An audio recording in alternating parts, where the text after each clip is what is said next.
And this is a Fox News alert. Now, earlier today, the Republican National Committee elected its new leader, Michael Steele. And he joins me now from Washington, D.C. in his first interview since becoming the head of the Republican Party. Boy, what a step up, Michael, from actually filling in for me occasionally. Congratulations.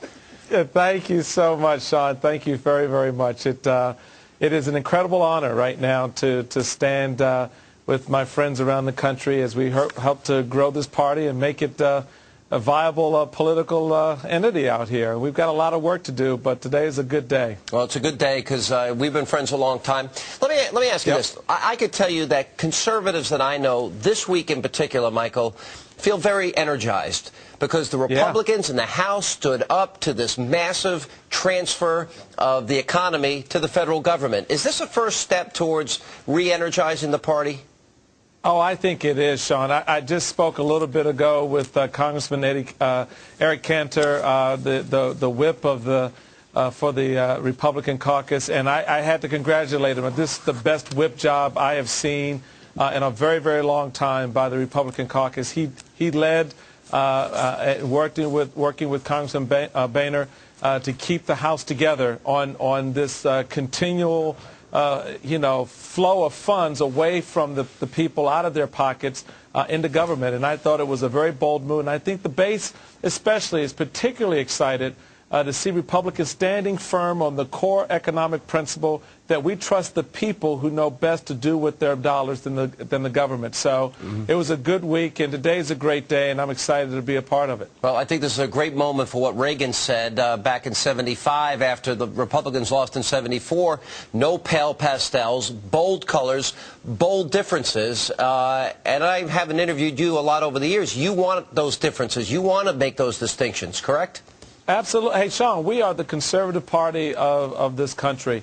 And under the leadership of our new president and Rahm Emanuel, the Democrats have declared themselves to be the liberal party. And this is great. This is great. So now we've got this wonderful opportunity to clearly define the distinctions between the left and the right, conservatives and liberals, and have the American people choose, who we believe are still a center-right nation, have them choose to go in a direction of peace and prosperity, opportunity and empowerment.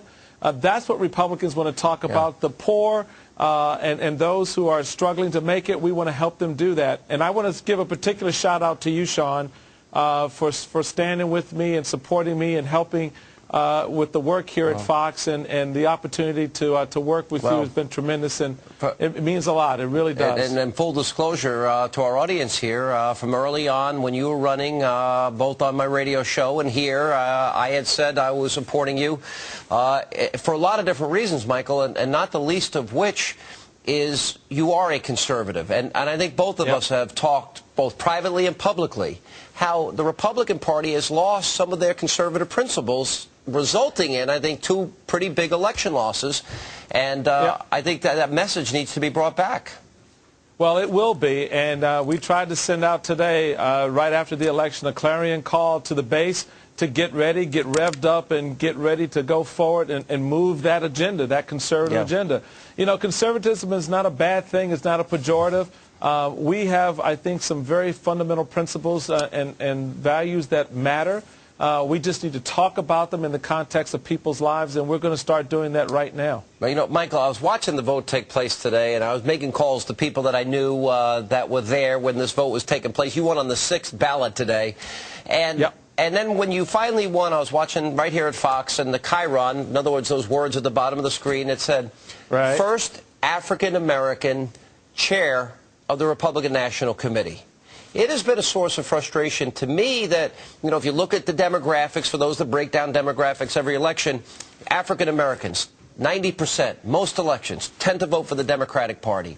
In the context of your election, will that change?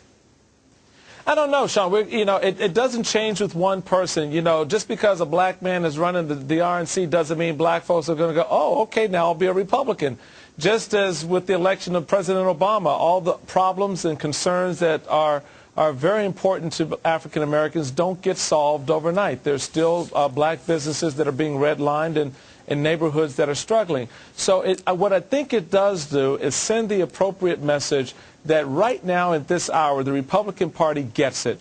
We're prepared to come into town squares and the town halls and meet with the community, talk about those issues, talk about the differences between us, and work to earn their vote. We're not going to see that opportunity any longer. This mindset that, well, they won't vote for us anyway is over. We're going to engage from Iowa to Florida to Nebraska to California, the Northeast. We want to be competitive everywhere, and I think this is a great opportunity to do it, and the conservative message resonates. When we walk away from that message, when we try to do conservative light, that's when we run into trouble. So this is an opportunity to say, we get it, we're going to move forward, and bring along those who want to be with us and open up our arms and our doors and our tables to new voters and new opportunities. Oh, Michael, I couldn't be happier for you. Congratulations. I think the Republican Party is lucky to have you. You're a good friend, and this was a big victory today, and I look forward to watching you lead the Republicans out of exile into the promised land. Victory. Well, my name ain't Moses, it's Steele, but we'll do our best, my friend. That's pretty close. You know, no pressure, Michael. No pressure. And I want to give a shout out to Chairman Duncan and thank him for his leadership of the RNC. He was a good man and a good leader. Well, we're going to need everybody tonight together. And thanks for being with us, Michael. Congratulations. Thank you.